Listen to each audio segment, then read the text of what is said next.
My dear students, dear friends, and dear brothers and sisters, once again I welcome to all of you in Dr. Chandra online classes for education. मेरे प्रिय विद्यार्थियों, प्यारे भाई बहनों, प्यारे साथियों, प्यारे मित्रों, मैं आप सभी लोगों का एक बार फिर से doctor Chandra online classes for education में स्वागत करता हूं। आप सभी लोगों का हार्दिक स्वागत है, हार्दिक अभिनंदन। प्रिय विद्यार्थियों, आज की क्लास में इस वीडियो के अंतर्गत हम सभी लोग चर्चा करेंगे मेथड्स ऑफ एनवायरमेंटल एजुकेशन, अर्थात पर्यावरणीय शिक्षण की या पर्यावरणीय शिक्षा की विधियों की। इसके अंतर्गत हम देखेंगे कि पर्यावरणीय शिक्षा की कौन कौन सी प्रमुख विधियां हैं या कौन कौन सी विधियां हैं। What are the major methods of environmental education. और सबसे पहले हम देखेंगे उसमें कि शिक्षण क्या होता है, टीचिंग क्या होता है, फिर एनवायरमेंटल एजुकेशन या पर्यावरणीय शिक्षा देने के लिए विद्यार्थियों को जो शिक्षण किया जाता है उसका प्रमुख उद्देश्य क्या होता है और कौन कौन सी प्रमुख शिक्षण विधियां होती हैं, इन्हीं के बारे में हम लोग चर्चा करेंगे आज के।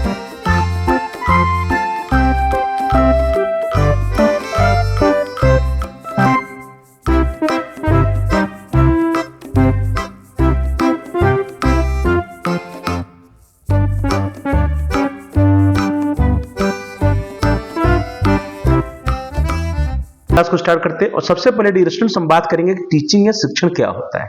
टीचिंग या शिक्षण के बारे में आपने पढ़ा भी होगा। एक स्टेटमेंट है बीओ स्मिथ साहब का। अकॉर्डिंग टू बीओ स्मिथ या बीओ स्मिथ के अनुसार उन्होंने कहा कि शिक्षण क्रियाओं और गतिविधियों की एक प्रणाली है जो पारस्परिक संबंधों के माध्यम से सीखने को प्रेरित करती है।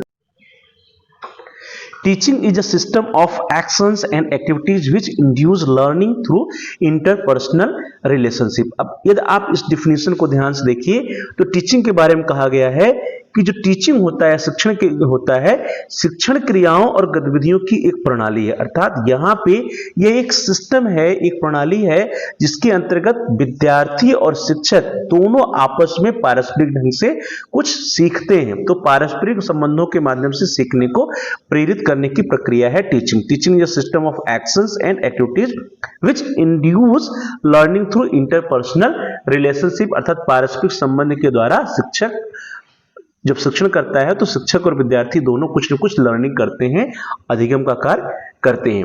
Teaching activities are designed and perform to produce change in student behaviour. जो भी शिक्षण की क्रिया की जाती है उस शिक्षण की क्रिया का जो प्रमुख उद्देश्य होता है वो क्या होता है कि विद्यार्थी का जो बिहेवियर है, जो व्यवहार है, उसमें डिजायरेबल चेंज आए, उसमें वांछित व्यवहार परिवर्तन हो। इसी उद्देश्य को लेकर के टीचिंग की जाती है। शिक्षण वह प्रक्रिया है जिसके प्रारूप तथा परिचालन की व्यवस्था इसलिए की जाती है जिससे छात्रों के व्यवहार में क्या हो, डिजायरेबल चेंज या व्यवहार में परिवर्तन आए और वो भी वांछनीय परिवर्तन आए। इसी उद्देश्य को लेकर के शिक्षण की क्रिया की जाती है। तो ये हो गया टीचिंग के संबंध में। अब यदि हम लोग बात करें जो टीचिंग के संबंध में ही कुछ और स्टेटमेंट्स कहे गए हैं, जैसे एक स्टेटमेंट है माध्यमिक शिक्षा आयोग का, या जिसको हम लोग सेकेंडरी एजुकेशन कमीशन भी कहते हैं। तो माध्यमिक शिक्षा आयोग या सेकेंडरी एजुकेशन कमीशन ने कहा है कि सर्वोत्तम पाठ्यक्रम और सबसे उत्तम पाठ्यक्रम भी तब तक बेकार हो जाता है जब तक उसे सही शिक्षण पद्धतियों और सही प्रकार के शिक्षकों द्वारा जीवन में नहीं उतारा जाता। According to Secondary Education Commission, even the best curriculum and the most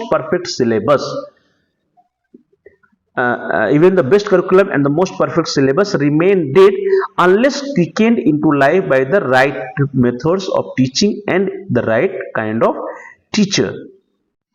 तो सेकेंडरी एजुकेशन कमीशन क्या कहता है कि सर्वोत्तम पाठ्यक्रम से अभिप्राय है यहाँ पे जो करिकुलम होता है, जो पाठचर्या होती है, और सबसे उत्तम पाठ्यक्रम की जगह यहाँ पे होना चाहिए पाठ्य वस्तु, जिसको हम सिलेबस कहते हैं, पाठ्य वस्तु, सिलेबस। तो कितना भी अच्छा करिकुलम हो आपका, कितना भी अच्छा आपका सिलेबस हो, सब का सब बेकार है।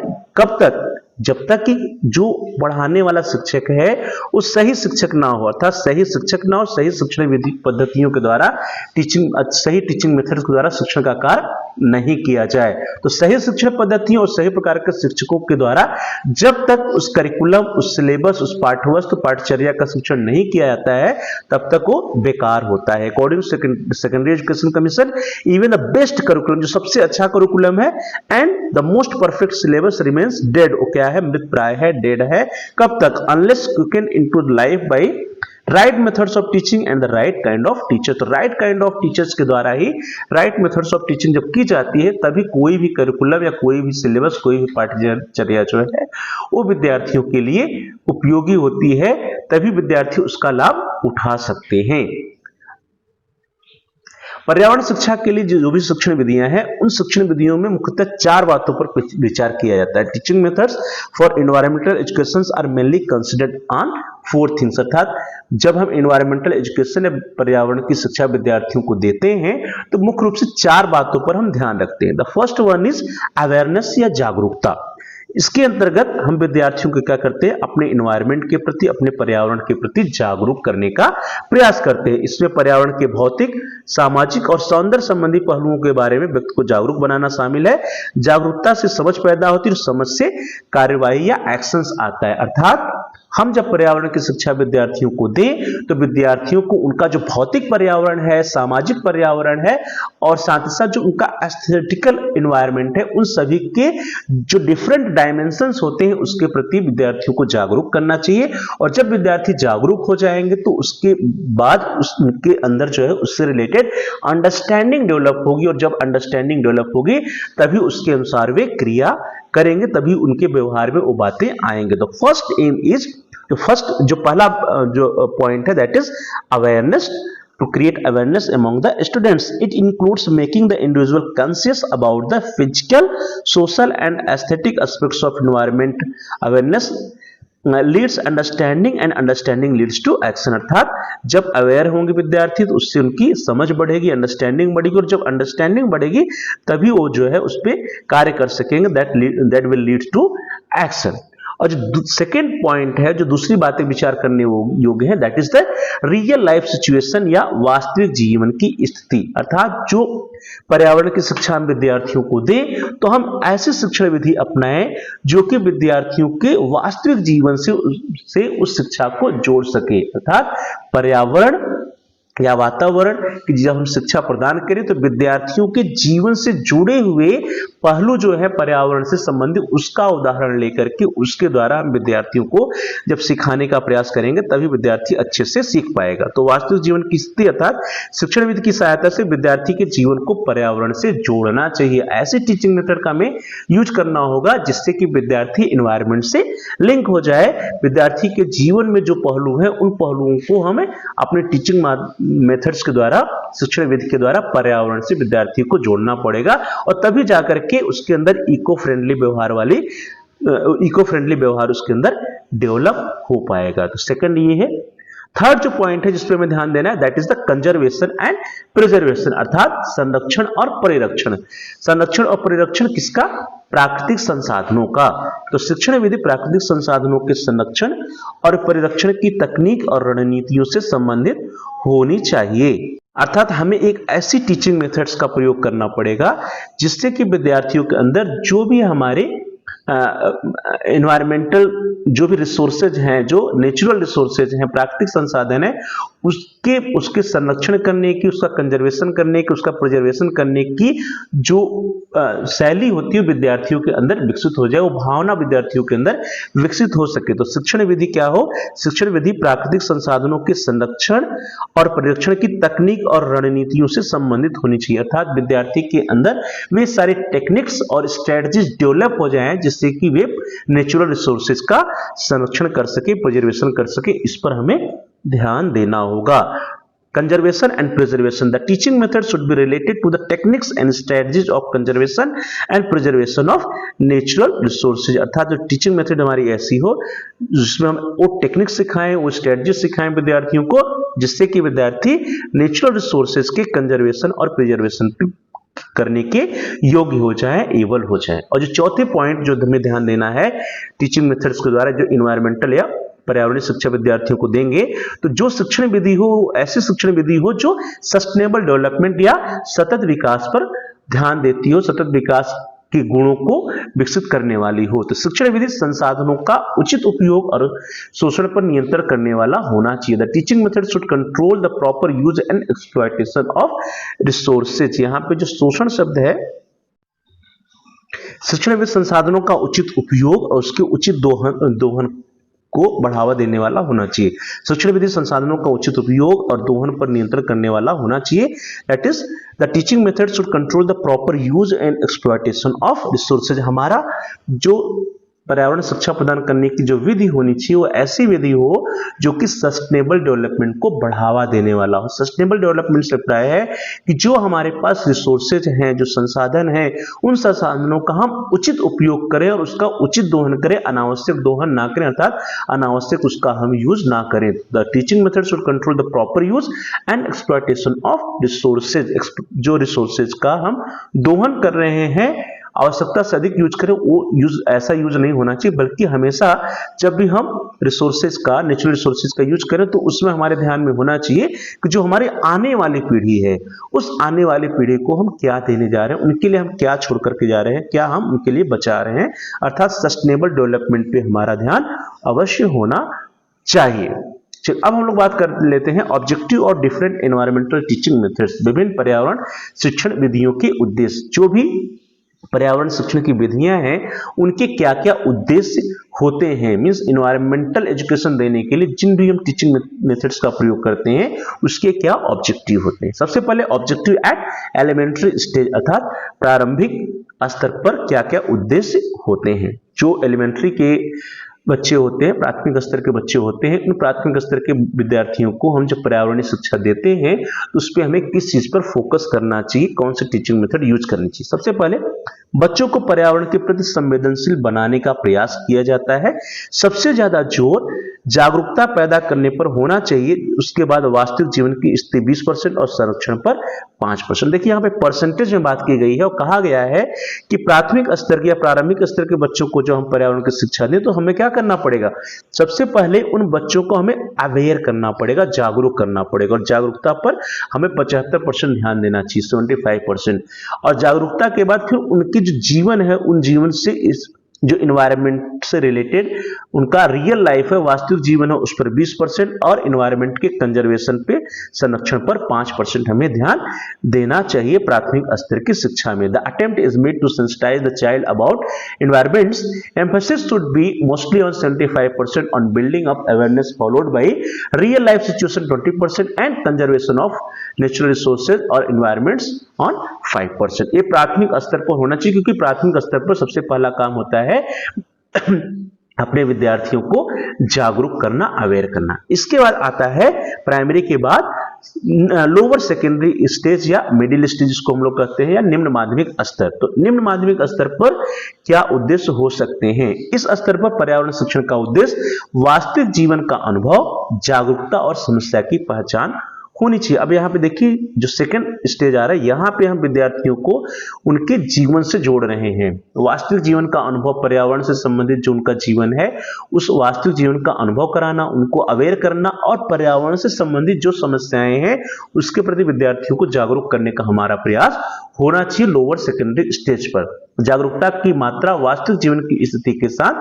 कम होनी चाहिए। यहाँ पे अवेयर करने की जो बात हो रही है, अवेयरनेस पे कम, बल्कि जो रियल लाइफ सिचुएशन जो उनका है, वो जो वास्तविक जीवन है उससे संबंधित, जो पर्यावरण से संबंधित समस्याएं हैं, बातें हैं, उस पर हमारा बल अधिक होना चाहिए। The aim of environmental education at this stage should be real life experience. जो विद्यार्थियों के जीवन से जुड़े अनुभव देना हमारा प्रमुख उद्देश्य होना चाहिए।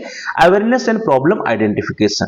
द क्वांटम और amount of awareness should be less compare to the real life situation, अर्थात रियल लाइफ सिचुएशन या वास्तविक जीवन की परिस्थितियों से संबंधित हमें शिक्षा देने पे अधिक प्रयास करना चाहिए निम्न माध्यमिक स्तर पर। इसके बाद हमारा आता है objective at higher secondary stage, उच्च शिक्षा या उच्चतर माध्यमिक स्तर पर, हायर सेकेंडरी स्टेज पे, अर्थात जो हमारे सीनियर सेकेंडरी के बच्चे होते हैं 11-12 के, इन सारे बच्चे 9, 10, 11, 12 के जो बच्चे होते हैं उनको जब हम एजुकेशन दे रहे हो पर्यावरण शिक्षा की, तब हमारा फोकस क्या होना चाहिए। उच्चतर माध्यमिक स्तर पर पर्यावरण शिक्षण के द्वारा पर्यावरण संरक्षण, ज्ञान के आत्मसातीकरण, समस्या की पहचान और कार्य कौशल पर जोर दिया जाना चाहिए। अर्थात ये बच्चे वे हैं जिनके अंदर समझ हो चुकी है, जिनके पास जो अवेयर हो चुके हैं, तो हमें इनको जो है किसकी शिक्षा देनी है, एनवायरमेंटल प्रोटेक्शन की, कंजर्वेशन की, पर्यावरण संरक्षण की, और जो कुछ भी सीखे हैं उसको उनको व्यवहार में उतारने की शिक्षा देनी है, आत्मसातीकरण की, एसिमिलेशन ऑफ नॉलेज की, साथ ही साथ उनके पर्यावरण में, पर्यावरण से संबंधित या उनके वातावरण पर्यावरण से संबंधित जो भी समस्याएं हैं उसकी वे पहचान कर सके और उन समस्याओं को दूर करने का वे प्रयास कर सके। इसके लिए उनके अंदर कौशल विकसित करने पर हमारा जोर होना चाहिए।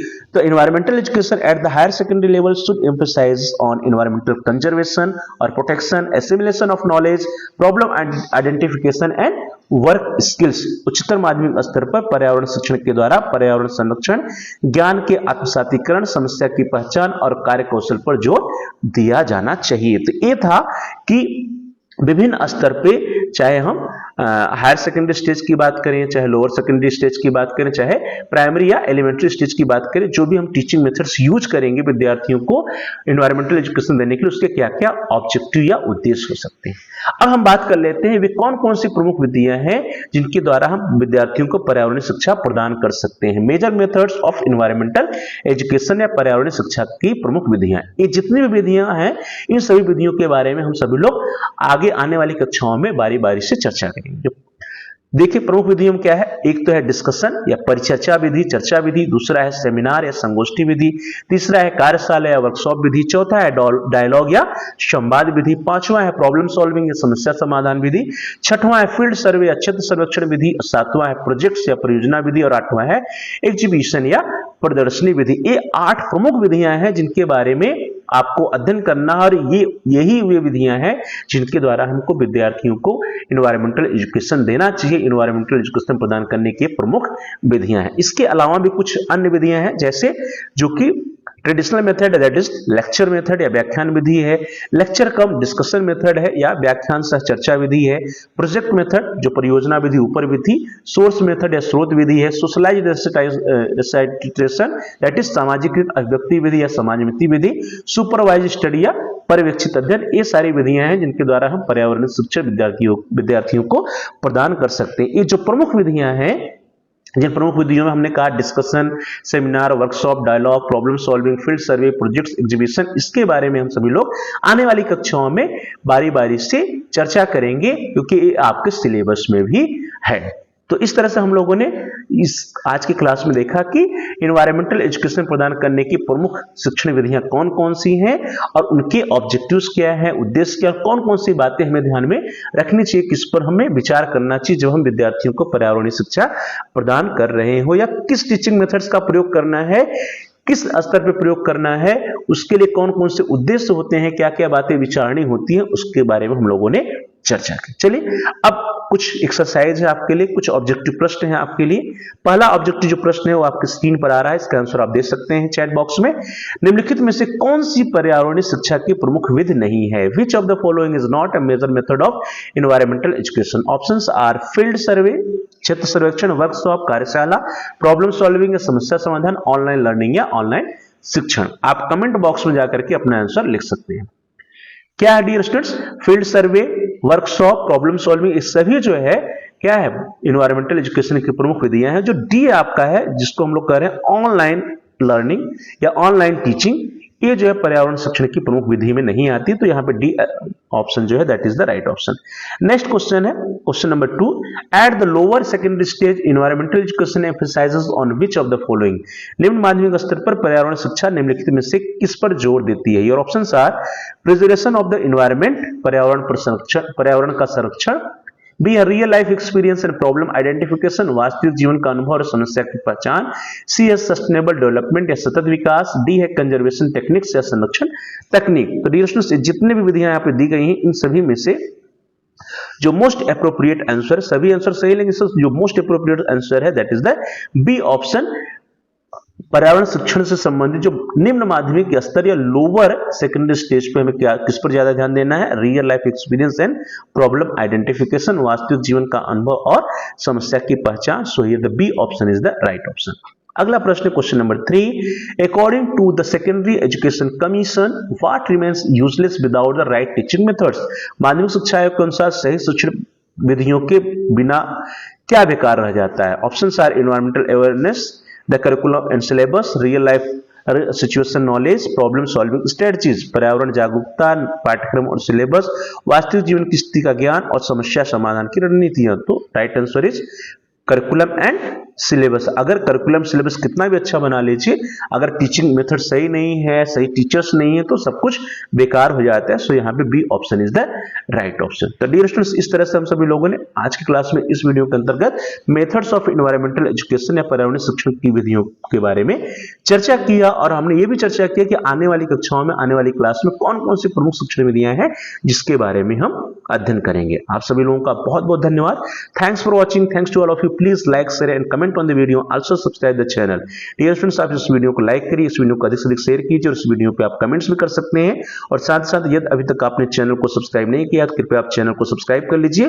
जहां सब्सक्राइब लिखा है उसके बगल में बेल का आइकन, उसको प्रेस कीजिए। उस प्रेस करने पर कुछ ऑप्शंस आते हैं, उसमें से आप ऑल के ऑप्शन को सिलेक्ट कर लीजिए। इससे यह होगा कि आपके कोर्स से रिलेटेड जितने भी नए वीडियो जाएंगे उसकी नोटिफिकेशन, उसकी सूचना आपको समय से मिल जाएगी, और आपका कोई भी वीडियो मिस नहीं होगा। तो dear students, thanks for watching, thanks to all of you. Please like, share and comment on the video, also subscribe the channel and press the bell icon all। आप सभी लोगों का बहुत बहुत धन्यवाद।